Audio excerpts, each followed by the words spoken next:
আমি টিপু চৌধুরী কথা দিলাম, যদি মাননীয় প্রধানমন্ত্রী কুমিল্লায় এসে উনি কুমিল্লা বিভাগের ঘোষণা দেয়, তাহলে আমি টিপু চৌধুরী আপনাদেরকে কথা দিলাম, আমি আমরণ পর্যন্ত আমি বিএনপিতে যোগদান করে সারা জীবন বিএনপির গোলামি করব, সারা জীবন বিএনপির গোলামি করব।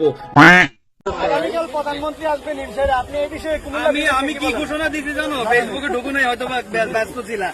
আমি বলছি আগামীকাল আমাদের প্রধানমন্ত্রী যদি কুমিল্লা বরুড়ার মঞ্চে দাঁড়িয়ে বলতে পারে যে আগামী দিনের কুমিল্লা বিভাগ হয়ে গেছে, আমি আজীবনের জন্য তারেক রহমানের গোলাম হিসাবে কাজ করবো।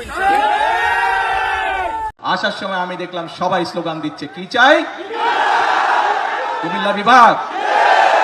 এই দাবিটি যদি জনগণের দাবি হয়ে থাকে, ইনশাল্লাহ তাহলে সেটির বাস্তবায়ন হবে।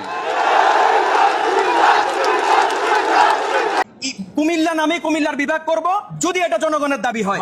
কুমিল্লার বরুড়ায় যে স্টেজে উঠে ঘোষণা দিয়েছেন কুমিল্লা বিভাগের দাবি, এটা জনগণের বিভাগের দাবি। অতএব অনতি বিলম্বে খুব তাড়াতাড়ি, আমি রিপিট করে আবার ওনাকে জিজ্ঞেস করেছিলাম আমাদের বিভাগ লাগবে, উনি বলেছে আমি ফার্সি ভাষায় বলি নাই, আমি বাংলা ভাষায় আপনাদেরকে বলেছি আমরা কুমিল্লা নামে কুমিল্লার বিভাগ করব যদি এটা জনগণের দাবি হয়।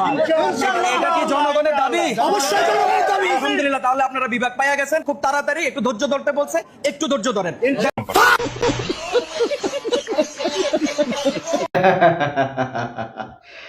শোনেন টিপু ভাই, আপনাদের কুমিল্লার সম্মানে বলি, কুমিল্লার জনগণের সম্মানে বলি ভাই, চিল্লাইয়া কি মার্কেট পাওয়া যাবো ভাই?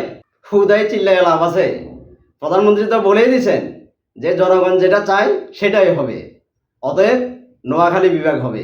হ্যাঁ, নোয়াখালীর মানুষ কখনো চিল্লায় না, অতএব বেশি চিল্লায় লাভ নাই, নোয়াখালী বিভাগ হবে।